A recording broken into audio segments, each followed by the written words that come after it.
Saturday afternoons smelled like vanilla frosting and brewed coffee, and I was standing in my sister-in-law's living room trying to keep one ribbon from sliding off a gift table when the front door opened and a pregnant woman I had never seen walked in, looked at my husband, and said, "There you are, babe." Nobody spoke at first. I remember that part clearly. The room did not erupt. It just thinned out into silence, like all the sound had been pulled upward and pinned to the ceiling with the paper decorations. Then she looked at me, rested one hand on her stomach, and said, very evenly, "I'm his wife. I'm having his child." I did not argue with her. I did not look at the guests. I only looked at the man I had been married to for 6 years and noticed something that would matter later when I was sitting at my dining table with a stack of printed records and one unopened envelope beside my tea. My name is Claire Donnelly. I was 34 then, and that day was my baby shower. It had taken us a long time to get there. Not 7 years exactly, but long enough that people had stopped asking hopeful questions and started using that careful voice people use when they think they are being kind. We lived outside Columbus, in a quiet neighborhood with narrow sidewalks and maple trees that dropped seeds into the driveway every spring. My husband, Evan, worked with commercial property accounts. I handled operations for a dental practice group, which mostly meant schedules, insurance disputes, missing signatures, vendor problems, and all the other small failures that can turn into expensive ones when nobody is paying attention. By then, I was used to managing things quietly. I was also used to people assuming quiet meant fragile. It usually didn't. The shower was at Evan's older sister's house. She had opened the curtains early, so the whole downstairs was bright with that pale afternoon light that makes tissue paper look softer than it is. Someone had set out cucumber sandwiches that were already going dry at the edges. There were candles burning in the kitchen, and every few minutes I caught the smell of sugar from the cake and laundry detergent from folded baby blankets stacked near the fireplace. It should have been an easy day. My mother was near the drinks table telling one of my cousins that she had known I would be a good mother because I had always been organized. Evan was moving between rooms carrying gifts, straightening chairs, checking on people, doing all the little things he always noticed before anyone asked. That was one of the reasons I trusted him. He did not perform care. He practiced it. We had learned how to keep going through disappointment without turning cruel toward each other. That mattered more to me than grand gestures ever could. There were specialist appointments, test results, medications lined up near the sink, months when everything felt clinical and over-explained. Through all of it, Evan had stayed steady. Not cheerful in a forced way, just present. So when that woman walked in and called him babe, the first thing I felt was not rage. It was disorientation. Not because her claim made sense, but because it did not fit anything I knew well enough to have built my life on. She was maybe in her late 20s, dressed neatly, not dramatically. Beige coat, flat shoes, hair tied back. She looked prepared in a way that made the room trust her before she had earned it. Some people have that effect. They arrive carrying a version of events, and everybody around them rushes to supply the missing belief. Evan turned toward her slowly. I watched his face before I listened to his words. That is a habit from work. People tell the truth in sequence. First with posture, then eyes, then timing, and only after that with language. He looked confused immediately. Not cornered. Not guilty. Confused. "I'm sorry," he said. "Do I know you?" She gave a small, tired smile, almost patient. "Please don't do this here." I heard someone behind me set down a plate too hard. The music was still playing somewhere in the background, something soft and forgettable, but now it sounded out of place. My aunt stepped closer to me. Evan's sister stopped moving entirely, one hand still holding a roll of pink ribbon. The woman reached into her bag and took out a thick envelope. That changed the room. People can doubt a stranger for a few seconds. It becomes harder once paper appears. Paper makes everyone feel as if they are being responsible.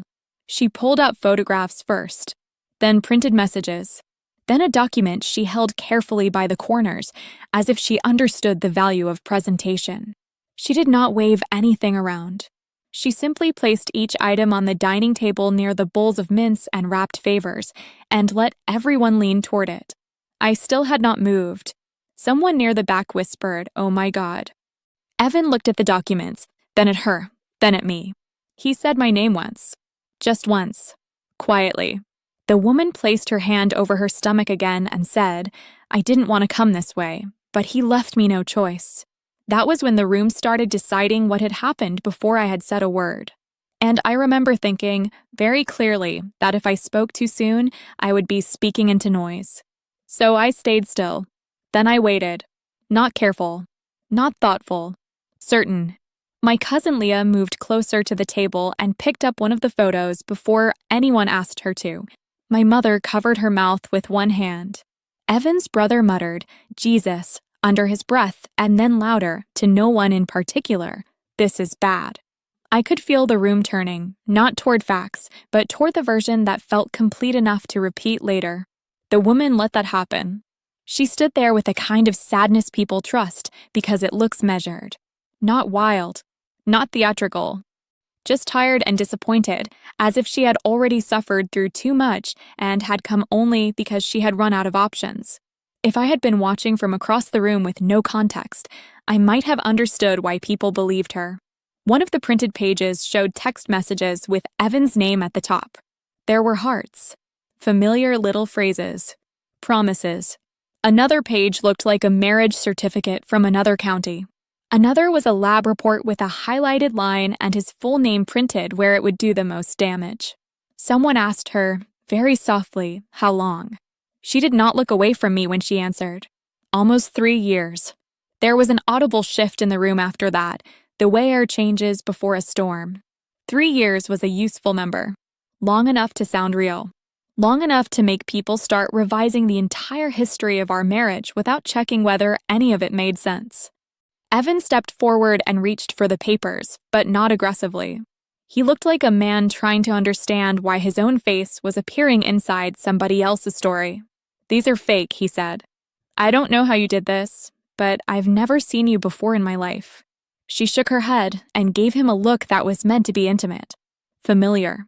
Almost forgiving. You said you'd do this, she told him. You said if I ever came here, you'd pretend. That line landed hard. I heard one of his aunts make a small noise behind me. My mother touched my elbow and then let go, as if she wasn't sure whether I would pull away. Nobody was asking the obvious questions yet. They were too busy arranging themselves morally around what they thought they were seeing. I finally walked to the table. I did not rush. I did not reach for Evan. I did not confront the woman. I looked down at the documents one by one. At work, when something comes across my desk in a hurry, I do the same thing every time. I don't start with the headline. I start with structure, fonts, spacing, dates, signatures, metadata when I can get it, who produced it, who benefits from it, what it assumes the reader will never think to verify. A panic story depends on speed. A true one can survive pause. The photographs were printed on standard glossy paper, not pharmacy stock, not home inkjet either. The text messages had been laid out cleanly, maybe too cleanly, with timestamps cut in a way I didn't like. The certificate had a raised seal, but seals can be copied. The lab report looked official at a glance. That was the point. At a glance. I touched the edge of one page and felt Evan near me, waiting for me to say something. I did not look up yet. The woman mistook my silence for surrender. I know this is humiliating, she said gently. I didn't want to hurt you. I'm sorry, but my child deserves the truth. There are sentences designed for the room rather than the person they are supposedly meant to comfort. That was one of them. I looked up then and met her eyes for the first time. She held my gaze, but only for a second too long. That mattered. Not because it proved anything on its own, but because liars who prepare for outrage often don't know what to do with stillness. They come ready to defend themselves against chaos. They are less prepared for someone who starts sorting instead. I said, "What is your name?" A few people looked surprised, as if that should have been the first question 20 minutes earlier, not now. She answered right away. "Vanessa." Last name. There was the smallest pause. "Miller." I nodded once. "And you're saying you married my husband 3 years ago?" "Yes." "In person?" "Yes." "In Ohio?" She hesitated.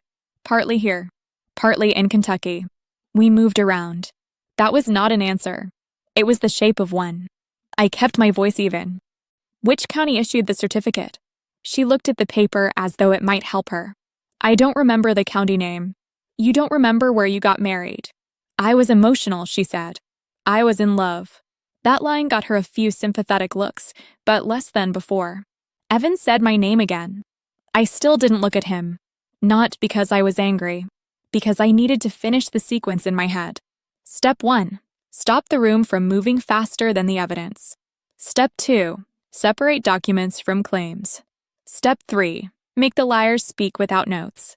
I have used some version of that process in billing disputes, compliance reviews, employee investigations, vendor fraud, and one unpleasant situation involving forged sedation logs. Different stakes. Same principle. People can borrow paperwork. They struggle to borrow lived knowledge. The woman shifted her weight. Her hand stayed over her stomach, but now it looked less natural, more placed. Evan's business partner, Nolan, appeared at the edge of the crowd then. He had been in the kitchen earlier helping set out trays, moving easily through the party, joking with guests, pouring drinks. Now he stepped in with a furrowed brow and the exact right amount of concern. "Claire," he said carefully, "maybe you should sit down." I turned and looked at him. He lifted both hands slightly, like he was trying to calm a difficult situation. "Just for your blood pressure," he added. "You don't need stress right now." It was a reasonable thing to say. That's why I noticed it. Nolan and Evan had worked together for 4 years. Nolan handled client acquisition and partnership development. Evan trusted him. Maybe not with private things, but with enough. Dinners. Travel. Long workdays. Last-minute schedule changes. He was one of those men who learned everybody's preferences quickly and repeated them back so smoothly it felt like care. In that moment, I became aware of 2 details at once. The first was that Nolan had not looked surprised enough when the woman arrived. The second was that he had not asked who she was. I filed both things away. Then I turned back to Vanessa and said, "You said you've been with him for 3 years. Tell me where he was on your first anniversary." The room got quiet again. She blinked. "What?" "Your first anniversary," I repeated. "Where did you celebrate?" She gave a strained laugh. "What does that matter?" "It matters if you're asking me to believe a life you say you lived." She folded her arms, defensive now. "At a hotel." "Which one?" "In Cincinnati." "Which hotel?" She stared at me, then at the table, then back at me. "I don't remember the name." Evan finally spoke, this time not to defend himself, but because he understood what I was doing. "Our first anniversary," he said, voice tight, "was the week your mother had surgery. We never even left Columbus." No one answered him. I asked Vanessa, "What restaurant does he always choose when he is good news but doesn't want attention?" Her mouth parted, then closed. "What does he drink when he's exhausted?" "Nothing." "What side of the bed does he sleep on when his back is hurting?" Still nothing. I wasn't trying to embarrass her. I was establishing whether she knew a man or had only been briefed on one. Her breathing had changed. "Faster now." "I don't have to answer this," she said. "No," I said. "You don't." But then we moved to records. I picked up the lab report and looked at the header more carefully. The clinic name printed at the top was real. I knew it was real because our fertility doctor had referred patients there before. But the formatting underneath the logo was off by half a line, and the patient portal code at the bottom used an older template I had seen years earlier. Not current. Recreated. That didn't prove who made it. It told me somebody had done research. I set it down and reached for the certificate next. The paper stock was heavy. The seal looked convincing. The signature line was not. County clerk signed consistently. Not identically every time, but consistently enough. This one had the careful hesitation of imitation. Leah, still standing too close, whispered, "How can you tell?" I answered without taking my eyes off the page. Because real paperwork usually has one ugly detail nobody bothers to fake properly. Nobody laughed. Nolan stepped forward again. "Claire, maybe this is not the time to analyze paperwork." That was the second time he had tried to interrupt the process. I looked at him fully now. It became the time the minute she walked in with paperwork. He held my gaze, then smiled a little too quickly and stepped back. Vanessa saw the room changing and tried to recover it. Tears rose into her voice. "I came because he abandoned me," she said. "I came because I had no choice." Maybe that would have worked if she had come to accuse. But she had come to prove. And proof has a burden that emotion does not. I asked, "When did you last speak to my husband?" "This morning." "How?" "Text." "From what number?" She didn't answer. I waited. Then I waited a little longer. People underestimate the pressure of silence when there is nowhere for it to go. A loud confrontation gives cover. A quiet one removes it. Finally, she said, "I changed phones." That wasn't my question. Her eyes started, just once, toward the crowd. Not randomly. Toward Nolan. It was brief. So brief someone else might have missed it. I didn't. And once I saw it, I couldn't unsee the rest. Nolan's joy tightened. He looked away first. I put the certificate back on the table and straightened the stack into one neat pile. Then I said, very calmly, "All right. Here is what happens next." Nobody interrupted me. First, nobody leaves. Second, nobody touches these documents. Third, we call the issuing county, the lab, and if needed, the police. Vanessa's face changed at the last word. Not dramatically. Not with outrage. With fear. Real fear. And that was the first moment I knew the story in front of us was beginning to crack. That was the interesting part. If Vanessa had been telling the truth, if she had really come to force a private lie into daylight, the mention of verification should have helped her. She should have welcomed it. She should have pointed to the papers and said, "Yes, call whoever you want." Instead, she stood very still with one hand pressed against the side of her coat and watched the room the way people do when they are measuring exits. I had seen that look before. Not at home. At work. Usually it came right before someone changed their story to fit the new conditions. Evan's sister lowered the music without anyone asking. The room settled into a different kind of quiet then, not shocked anymore, but expectant. A few guests moved away from the gift table. Somebody carried two older relatives into the sitting room and closed the pocket doors halfway, as if they understood instinctively that whatever happened next needed less audience and more order. I took the envelope and papers from the dining table and moved them to the kitchen island, where the light was better. That small action changed the tone. A dining table says scene. A kitchen counter says process. I asked for no opinions and got several anyway. My mother said, "Claire, maybe just sit down for a minute." Evanson said, "This is all too much in your condition."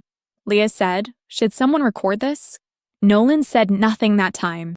He stood near the back hallway, one hand in his pocket, another around a glass he hadn't touched in several minutes. He looked concerned in a general way. He also looked busy thinking. I put the photos in one pile, the messages in another, and the certificate and lab report side by side. Then I asked Vanessa, "Who gave you my address?" She did not answer right away. "You said you had no choice," I continued. "That means you had to find me, find the date, find the location, and decide that today was your moment. So who told you where to come?" She swallowed. "I found it." "How?" "Online. My sister-in-law's private address." She blinked. That told me enough. A lot of people think a lie collapses because of one perfect question. Usually it doesn't. Usually it collapses because the liar runs out of ordinary details. Big claims are easier to rehearse than small logistics. Marriage certificate. Baby. Betrayal. Those are easy. Which county? Which hotel? Which address? Those are harder. I took out my phone and opened a note. At work, when something is unstable, I write as I go. Not because I expect a courtroom. Because sequence matters and memory changes shape under stress. I typed the time. Then a short list. Vanessa Miller, possible false identity. Claims marriage of 3 years. Claims current pregnancy by Evan. Produced photos, messages, certificate, lab report. Unable to state county, hotel, phone number, or source of address. Then I added one more line. Look at Nolan. I locked the phone and set it face down. Then I asked Evan for his phone. He handed it to me immediately. No hesitation. No warning. No attempt to hold it first. That mattered too. I opened his recent messages and scanned backward. Family thread. Work thread. A vendor issue. 2 missed calls from a roofing company. Nolan. Me. His sister. Nothing from an unknown number that fit her timeline. Nothing recently deleted either, at least not in the obvious places. Then I checked his photos. No trace of her. I checked his email search with her first and last name. Nothing. Happy? Vanessa asked, with a little edge now. No, I said. Just working. Her mouth tightened. The truth is I was not looking for dramatic proof in his phone. I was measuring consistency. Innocent people usually cooperate badly at first because they are offended, then better once they realize structure is helping them. Guilty people often do one of 2 things. They overperform access, or they try to redirect you toward emotion. Evan was doing neither. He was simply standing there, exhausted and pale, and letting me move in order. I gave his phone back and asked him, "When were you in Kentucky last?" He frowned. "With Nolan. 6 months ago. Louisville client dinner." I turned slightly. "How long?" "Overnight." Nolan answered before I could ask him. "One night." I looked at him. "Did you keep the hotel booking records?" He shrugged too casually. "Accounting should have them." "Should." "They would." I mean, they would. That correction sat in the air between us. I went back to the certificate. The county stamp was from Boone County, Kentucky. Not Louisville, but close enough to be useful to someone who wanted the geography to sound plausible. I showed Evan the header. He shook his head once hard. No, I believe that. More importantly, I believed the speed of it. I asked Vanessa, who witnessed the ceremony. She looked down at the certificate, buying time. Friends. Names? I don't remember. 3 years married, and you don't remember who witnessed it. She raised her voice slightly. I was under stress. You're under stress now, I said. That should make real memories easier, not harder. A few people turned away at that, uncomfortable. Calm questions have a way of sounding colder than shouting, even when they are fair. Vanessa's eyes started filling with tears again, but now the tears looked different to me. Earlier they had been timed. Now they seemed mixed with panic. I said, all right, let's simplify it. I held up one photo. It showed Evan beside Vanessa near what looked like a riverfront railing. They were close together, smiling. At a glance, it worked. At a second glance, it still worked. At a third, not as much.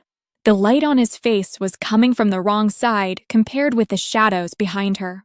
Whoever made it knew enough to get the scene mostly right. Mostly. I turned the photo over. No print date. Who took this? She stared at it. A friend. Name? Silence.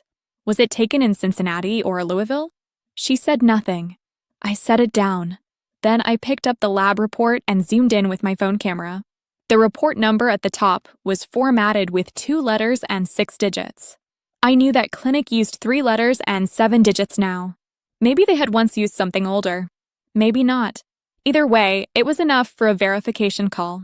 Step 1, separate paper by type. Step 2, identify what can be confirmed by third party. Step 3, remove personality from the decision. When I thought that way, I stopped feeling like the center of a public humiliation and started feeling like the person handling an incident. That helped. It also clarified something else. If this was planned, and I believed by then that it was, the goal had not been to persuade me privately.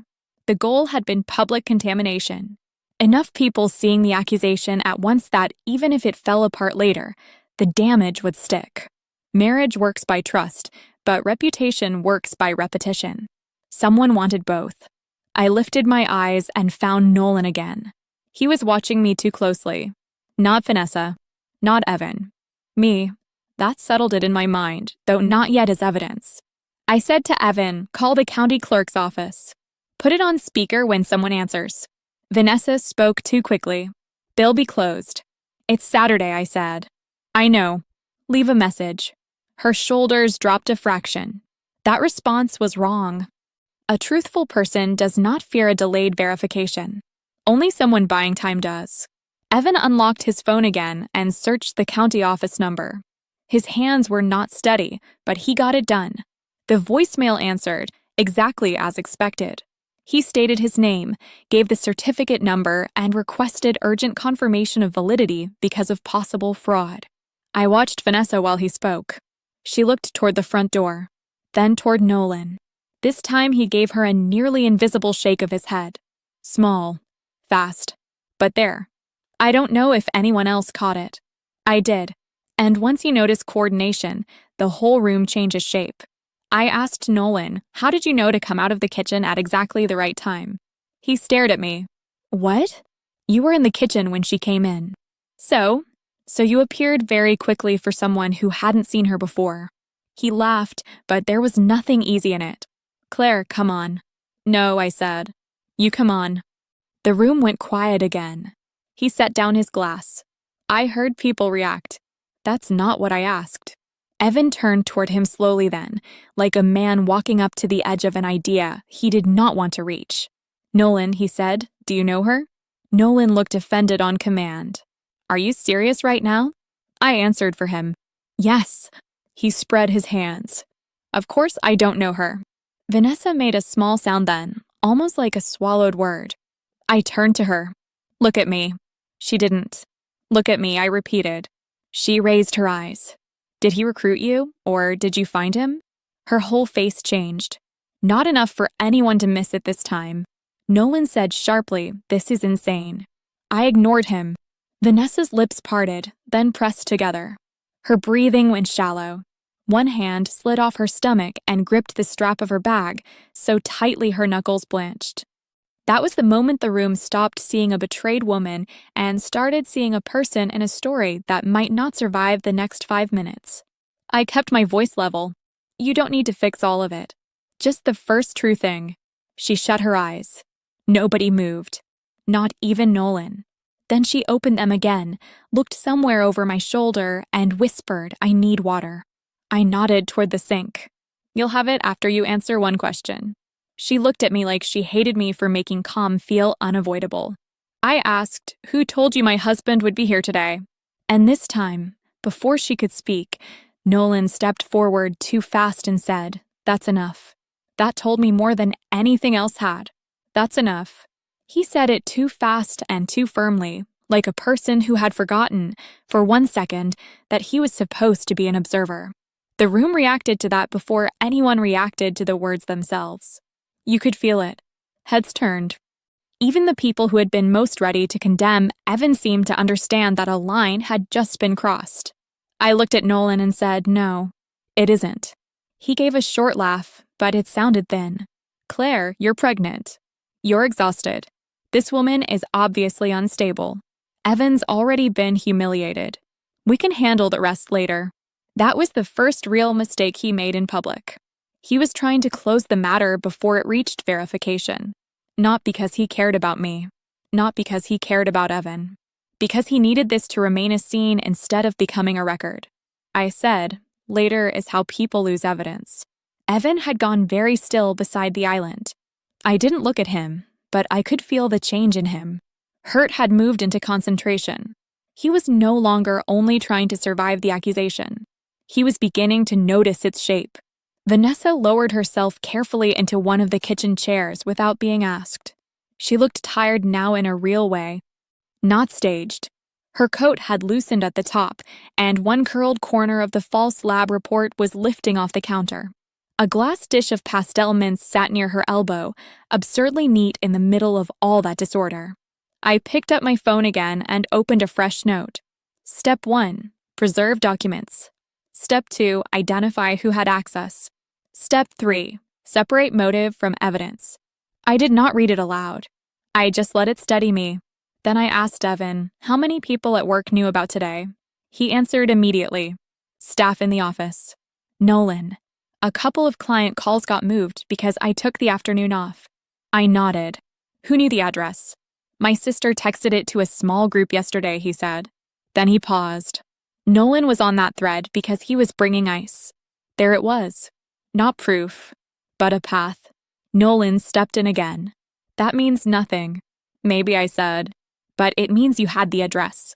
He opened his mouth, then closed it. Vanessa was staring at the counter. Not crying now. Not speaking. just listening like someone who had reached the point where silence might still save her. I slid the papers farther away from her bag and asked Leah for 2 clean-gallon freezer bags from the pantry. She brought them without comment. I placed the certificate and lab report in one, the photos and messages in the other. Nolan gave me a disbelieving look. Are you serious? Yes. You think this is a crime scene? I think someone came into a private home with forged documents and made paternity and marriage claims in front of 50 people. So yes, I think chain of custody is a good habit. Nobody laughed, but a few people nodded. That was another shift. Once people have been embarrassed by how quickly they believe the wrong thing, they become very interested in appearing reasonable. Order is contagious that way. I asked Evan's brother to stand by the front door and lock it. I asked my cousin to take the unopened water bottles from the fridge and hand one to Vanessa without letting her open her bag. I asked my mother to sit down because she looked faint. I asked nobody to comfort me, and that helped more than comfort would have. Then I called the non-emergency police line. I put the call on speaker. The dispatcher's voice came through thin but clear. I gave my name, address, and the plainest version of events I could manage. A woman had entered a private gathering, presented apparently falsified legal and medical documents, made false marital and paternity claims, and there appeared to be a possible accomplice on site. I requested an officer to take a report. That changed everything. Vanessa began to cry for real. Not soft, camera-ready tears. The kind that interrupt breathing. Nolan took one step toward the island. Evan stepped between us before Nolan could say anything. You stay there, Evan said. His voice was quiet. That made it land harder. Nolan stared at him. You can't actually think I don't know what I think yet, Evan said. So stay there. The dispatcher asked whether anyone was armed or making threats. I said no. She said officers would come as soon as they were available. I thanked her, ended the call, and wrote down the time. Then I turned back to Vanessa. You have 2 choices, I said. You can wait for the officers and explain from the beginning, or you can start now. She covered her face with both hands. Nolan said, Don't say another word. That was his second public mistake. I looked at him. You don't get to advise her. He forced out a smile, but his neck had gone blotchy. I'm trying to protect everyone. No, I said. You're trying to manage the damage. Vanessa dropped her hands. Her mascara had started to smudge under one eye. I'm sorry, she said, but she wasn't looking at me when she said it. She was looking at the counter. I didn't know it would be like this. I asked, like what? She took a shaky breath. All these people. That answer was useful. You were told there would be a lot of people? She didn't respond. I let the silence hold. Then I said, you were given a script, some documents, and a date. You were supposed to walk in, call him babe, make the claim, show the papers, and let the room do the rest. Her eyes filled again. Across from her, Nolan said, This is unbelievable. I nodded. Yes, it is. Then I asked her the question I had been moving toward for the last 20 minutes. How much were you promised? The room went completely still. You could hear the refrigerator humming. Someone in the next room shifted in a chair. A paper lantern brushed the ceiling fan and made a faint tapping sound. Vanessa looked at Nolan. Not by accident this time. Directly. It lasted maybe 1 second. That was enough. Evan inhaled sharply beside me. I turned and saw his face change in a way I will never forget. Not anger first. Recognition. The clean, sick recognition of a man watching 2 separate loyalties connect in front of him. Nolan, he said. Nolan didn't answer him. Vanessa whispered, 5,000. No one moved. I said, paid already or promised? 2 up front, she said, voice trembling. 3 after. Nolan snapped, shut up. And there it was. The room did not gasp. It did something worse for him. It went quiet with certainty. Evan's sister sat down hard in one of the dining chairs. My mother stared at Nolan as if she had never seen him before. Leah actually took a step backward from him, like distance itself had become information. I kept my voice level. Why? Vanessa started crying again. I needed the money. I'm behind on rent. I'm really pregnant. I thought it was just going to be a scene, just enough to make her leave him or ruin the party, or I don't know, I didn't think. You didn't think police would be called, I said. She nodded once. I turned to Nolan. Your turn. He laughed again, but the sound was broken now. You're all insane. She's lying because she got scared. I said, then explain the address. No answer. Explain why you tried to stop her from talking. No answer. Explain why she looked at you every time she needed help. He finally looked at me then, and all the practiced concern was gone. What was left underneath was colder and smaller than I expected. You want the truth, he said. Yes. He looked at Evan, not me. You got everything. There are people who carry resentment like an organized file. They keep it labeled, updated, indexed against every perceived humiliation. Nolan had that look. Not wild. Not spontaneous. Curated. You walked into rooms and everybody trusted you, he said to Evan. Clients liked you. Your family liked you. Claire liked you. You had the business, the marriage, the baby on the way, the whole picture. And every time I stood next to you, I disappeared. Evan stared at him. So you tried to destroy my life. I tried to level it, Nolan said. There's a difference. No, I said. There isn't. He turned toward me sharply. You think you know what it's like to work beside someone people worship for doing the bare minimum? I almost answered that I knew quite a lot about cleaning up after charming men, but I didn't. He wasn't entitled to my analysis. He had given us motive. That was enough. Instead, I asked, who created the documents?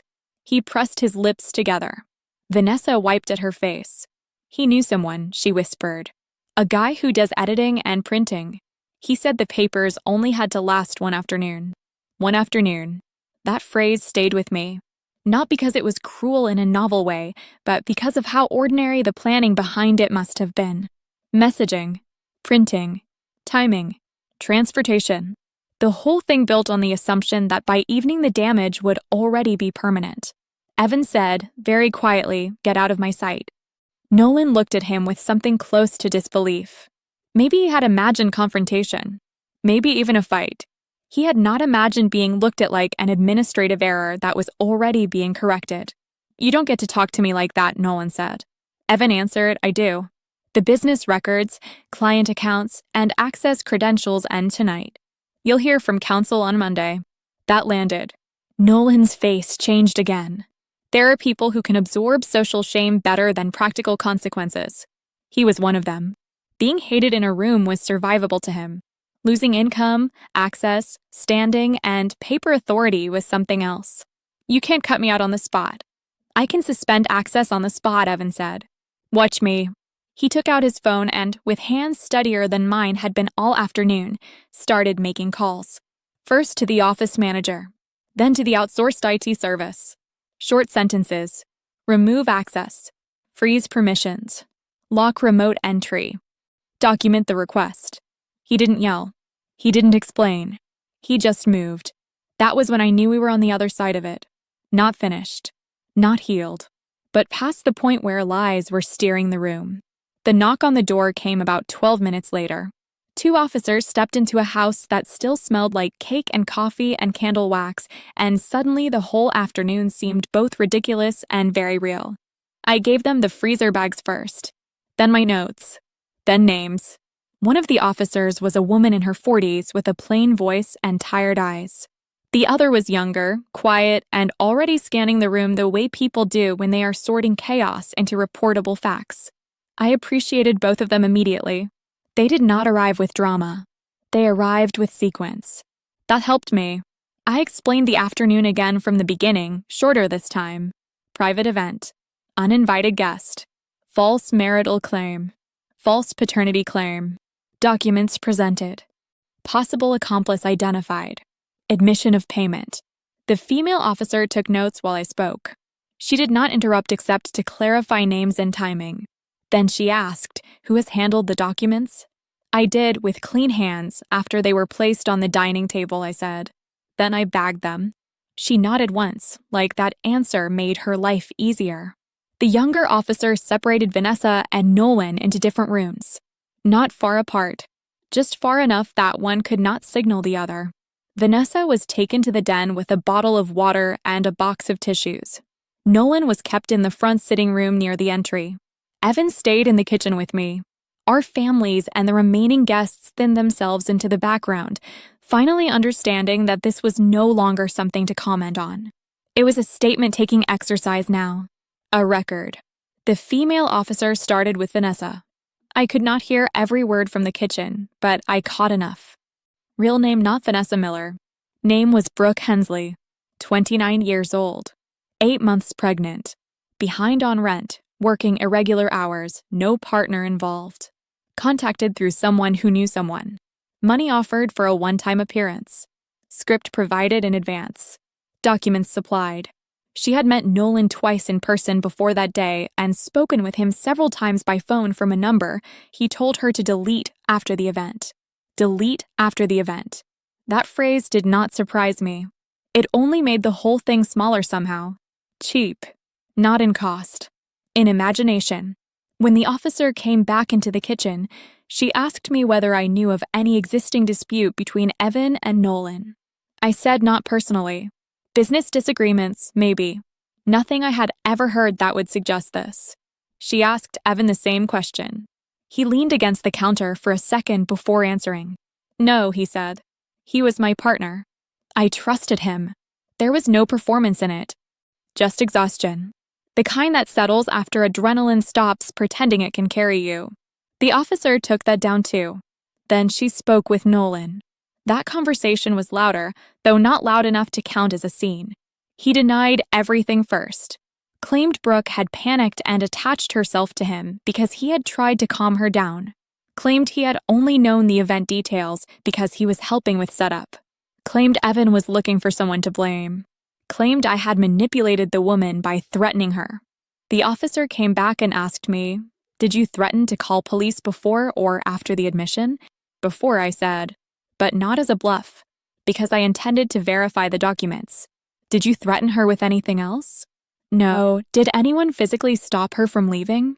No, that mattered. Order matters. Sequence matters. In situations like that, reality is often decided by who can lay out events without embellishment. I stayed very close to facts. The younger officer then asked to see the text thread where Nolan had been included in the address and event details. Evan's sister pulled it up on her phone. There it was. Group text from the night before. Time. Address. Request to bring extra ice and bottled water. Nolan had replied with a thumbs up and a joke about baby shower logistics. The officer photographed the screen. Then he asked Evan for any recent business messages with Nolan that might show tension. Evan searched while standing beside the sink, his face gray with fatigue. There were the usual things. Client notes, scheduling complaints, budget questions. Then one message from 2 weeks earlier that looked ordinary until you read it twice. You don't get how easy you have it. It had come late at night, buried inside a thread about account distribution. Evan had responded with, "What does that mean?" Nolan never answered directly. He sent a follow-up the next morning about a client presentation as if nothing had happened. The officer photographed that too. Leah, to her credit, had already been quietly collecting names of guests who had heard pieces of the admissions. She handed the list to me on the back of a baby registry printout. I gave it to the officer. She smiled a little when she saw the paper, maybe because it was such a domestic object to be holding in the middle of a fraud report. Then she asked whether anyone had video. At first, nobody answered. Then one of Evan's cousins lifted a hand and said she had started recording when the woman first pulled out the papers because she thought, in her words, that if things got ugly, somebody would need context later. Normally, I dislike people who instinctively record private pain. That day, I was grateful for her. She sent the file to the officer on the spot. I watched the officer review part of it. You could see Brooke entering.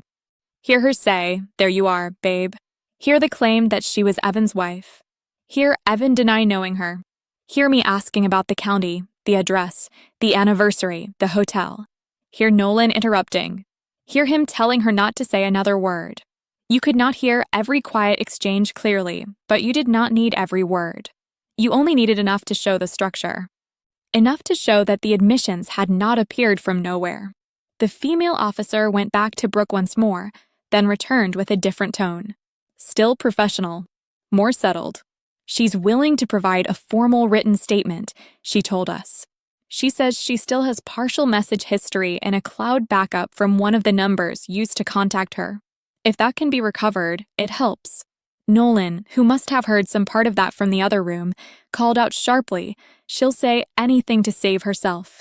The officer turned her head and answered in the same voice she had used all evening. Then this is a good time for you to say only what you're prepared to stand by. That ended his commentary for a while. She asked me if I wanted medical attention or a place to sit. I told her no. That was mostly true. My back hurt. My ankles were swollen. I had a low, dull ache behind my eyes from too many hours of adrenaline. But I wanted to remain upright until the statement was done. So I stayed at the kitchen island, one hand resting near the freezer bags, the other around a glass of cold water I kept forgetting to drink. When the officers finally had enough to proceed, they explained the next steps carefully. They were not arresting anyone on the spot that evening, but they were documenting possible fraud, harassment, falsified records, and conspiracy-related conduct pending review and evidence verification. Brooke was not free of consequences, but her cooperation would be included. Nolan was informed that he was named in the report and should expect follow-up. He asked whether he could leave. The officer said, "You may leave the residence when the homeowner asks you to leave." Evan answered before anyone else could. "Leave now." Nolan stood in the front room for a second with the strange posture of someone who still half believes he can reverse a room by force of confidence. But confidence had no traction left.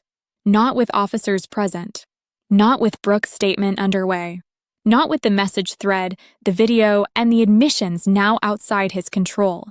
He looked at me once, as if I had broken an agreed-upon social rule by refusing to collapse. Maybe I had. Then he looked at Evan and said, "You think this makes you clean? You think people won't remember today?" Evan answered, "They'll remember what you tried to do." Nolan's mouth tightened. He picked up his coat from the chair where he had dropped it hours earlier, walked to the front door, and left without another word. No one followed him. The silence after that was different from every other silence that day. It wasn't shocked. It wasn't investigative.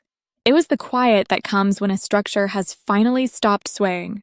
Brooke left next, after signing pages on the officer's notepad and giving them the phone number connected to her cloud account. Before she went, she stopped in the kitchen doorway and looked at me. "I am sorry," she said. I believed that she was sorry now. I did not believe that apology was the point. I said, "Cooperate fully."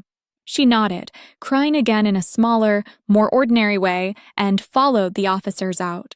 The door closed behind them. For the first time all afternoon, no one was performing for anyone. The cake was still on the dining table.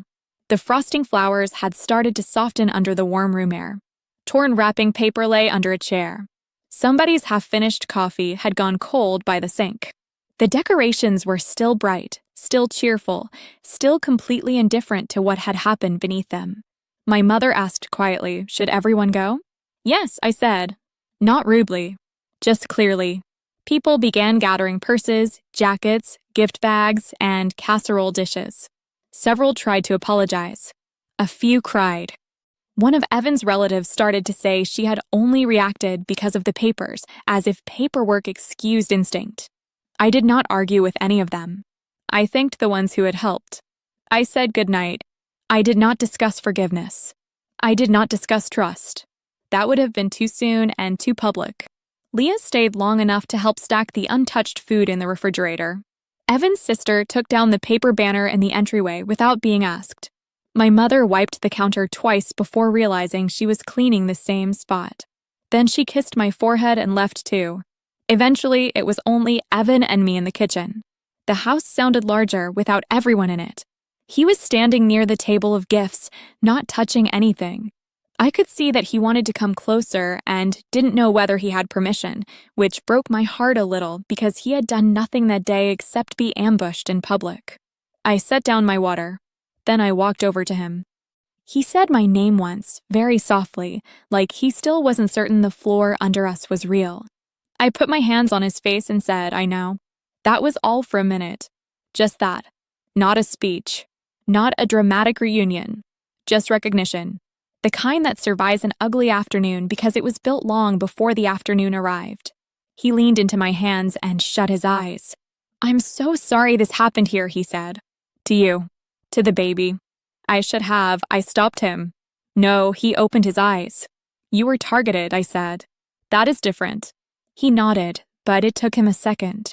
Then I said the practical thing because by then practical things were the only way forward that made sense to me. "Tomorrow we list what needs to be done.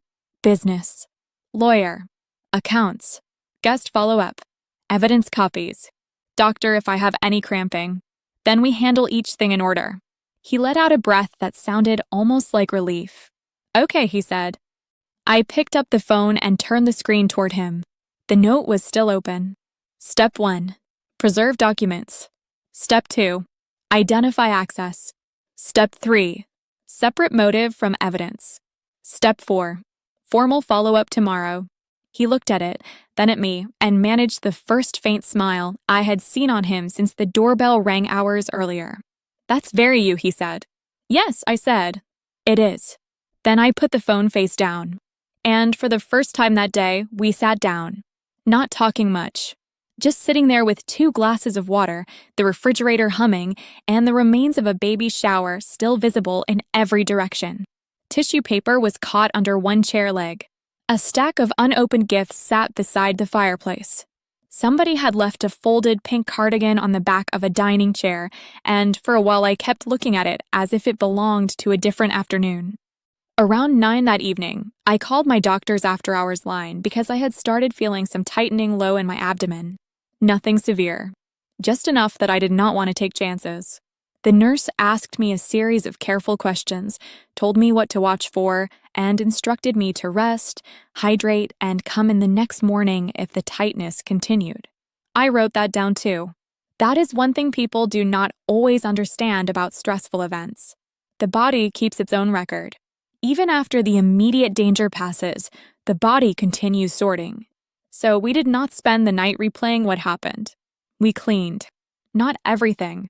Just enough to make the house livable again. Evan wrapped the leftover cake and put it in the refrigerator. I threw away paper plates, stacked cups, folded blankets, and carried the centerpieces into the laundry room. He gathered the gift bags into one corner, so I would not trip over them later. I wiped down the kitchen island where the documents had sat, then stopped halfway through because I realized I was scrubbing too hard. Evan took the cloth from my hand and said, "Go sit down." This time I listened. The next morning, the house smelled like coffee and cardboard. I woke early, before the sun had fully reached the back windows, and found Evan already at the dining table with his laptop open and a legal pad beside him.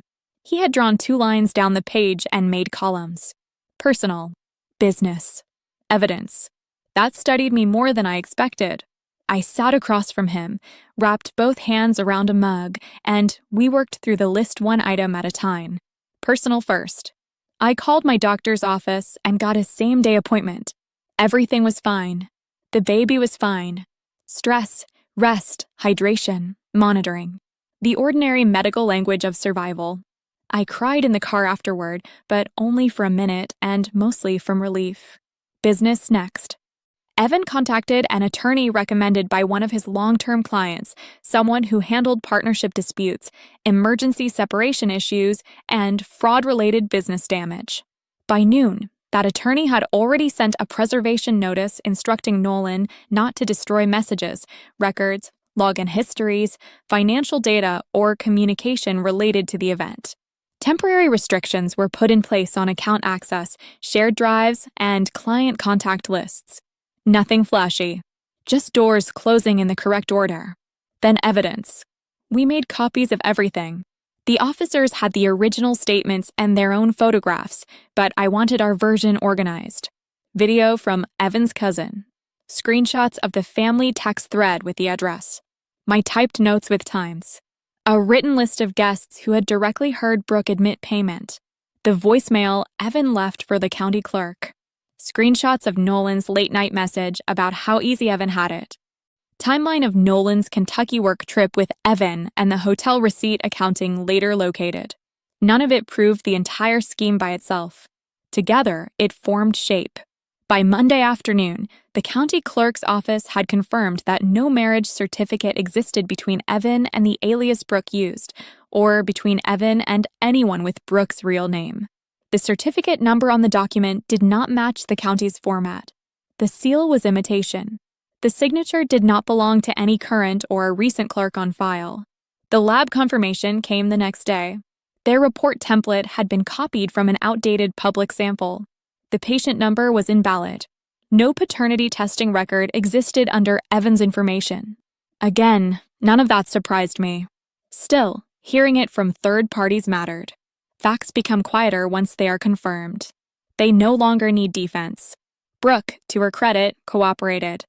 Her cloud backup recovered pieces of her exchanges with Nolan, including instructions about what to wear, when to arrive, what to say first, and which documents to hand over in what order. One message read, "Let the room turn before you explain." Another said, "Don't argue with him, just look hurt." That line made me set my phone down for a minute when I first read it. Not because it was shocking by then, because it was so calculated and so ordinary at the same time. The attorney moved quickly after that. Nolan's access to business accounts was formally terminated. Financial review began. Client communications were redirected. A temporary notice went out stating he was no longer authorized to represent the company in any capacity. By the end of the week, there were additional questions about expense reimbursements and vendor payments that had nothing to do with my shower and everything to do with what people often reveal once they believe the worst has already happened. I did not involve myself in those details beyond helping Evan keep a timeline. That was his business matter to handle. But I understood the pattern. People who build one false structure often build others nearby. As for family and friends, that part was slower. A few called the next day and apologized clearly. Those calls were easier to receive. A few called to explain themselves. Those were not. One relative told me anyone would have believed the papers. Another said she had only reacted out of concern for me. I did not argue with any of them. I also did not comfort them. There is a difference between forgiveness and emotional housekeeping. I was not available for the second. I sent one group message to everyone who had been there. Short. Factual. The claims made at the shower were false. Law enforcement took a report. Third-party verification has confirmed the documents were fraudulent. Please do not repeat or speculate. If contacted, refer any questions to us directly. Then I muted the thread. That week, I learned something I had known in theory, but not yet in my own kitchen. Trust is not measured by who praises your life when it looks stable. It is measured by who remains disciplined when stability is interrupted. Some people failed that test. Some corrected themselves. A few never called at all. I noticed every version. Brooke sent one written apology through the attorney's office. I read it once and filed it. Nolan sent nothing to me. He sent several messages to Evan at first, alternating between anger, minimization, and self-pity until counsel told him to stop direct contact. That, too, was useful. Even his panic came in patterns. By Friday evening, the decorations were gone. The gift table had been cleared. The freezer bags were no longer on my counter. My doctor had told me to take it easy. The lawyer had told Evan to document everything. The officers had told us the report was moving forward. The county and lab had both confirmed fraud. The story that entered my home as spectacle had left it as paperwork. That was fitting, because in the end, it was not emotion that resolved anything. It was sequence, records, timing, process. The same plain things people usually overlook until they need them. That night, after dinner, I stood at the sink rinsing 2 mugs and looked out at the dark backyard. The porch light made a clean square on the grass. Inside, the dishwasher clicked through its cycle. Evan was in the next room assembling the crib one careful page at a time because the original plan for the shower had included opening gifts and starting the nursery. Life had not become pretty again all at once, but it had become orderly. And after a week like that, orderly was enough.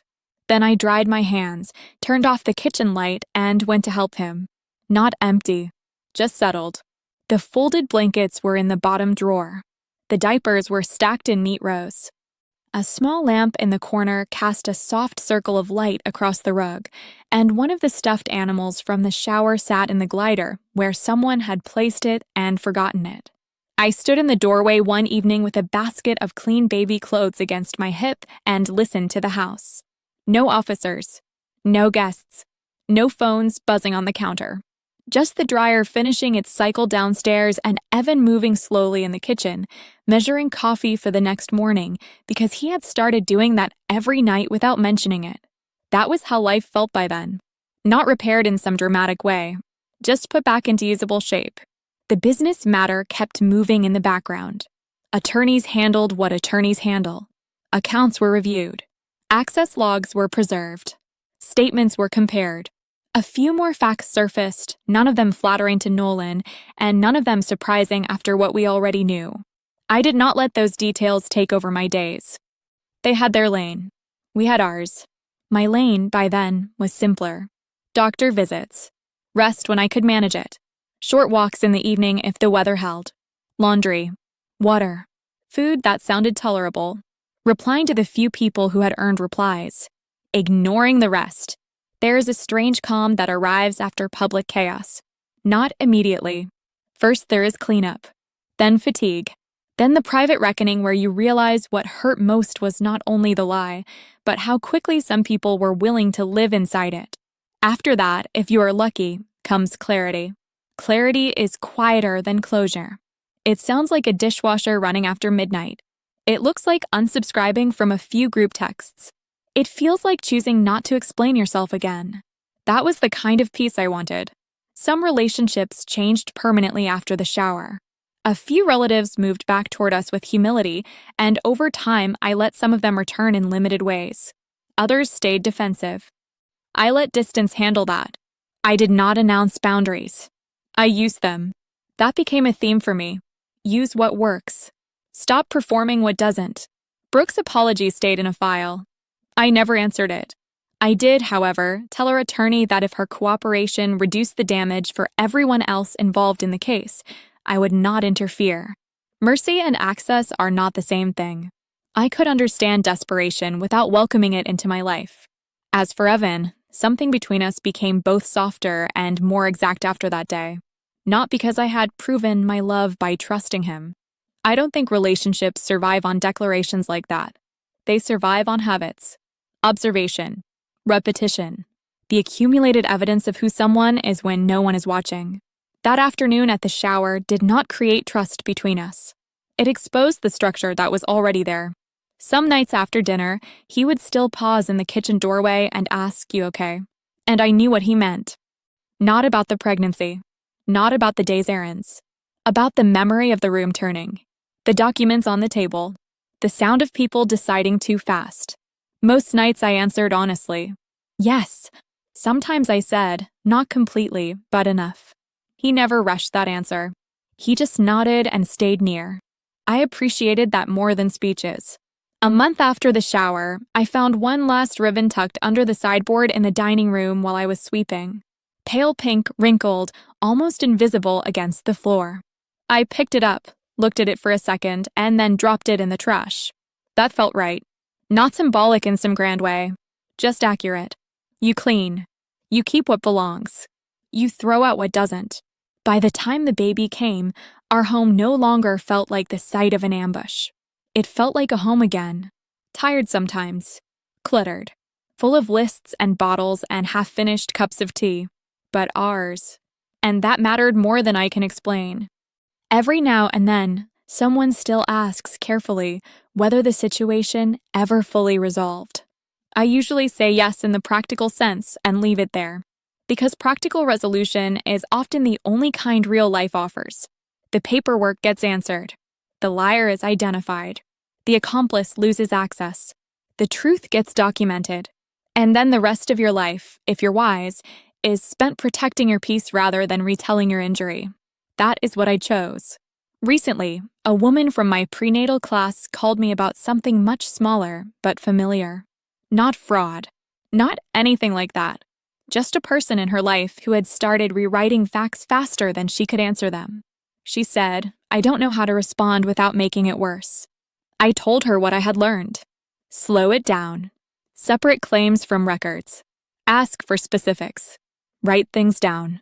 Do not let someone else's urgency become your confusion. She was quiet for a second, then said, "That actually helps." I think it did. If you've ever had a moment where the room turned too quickly and you had to hold steady until facts could catch up, you probably understand why I'm telling this now. So if you stayed with me to the end, thank you. Please like and subscribe if this kind of calm, real story is what you come here for. And in the comments, tell me what city you're watching from and what time it is there right now. I always like seeing where people are listening from. 2 of the most loved stories on this channel will be on your screen next.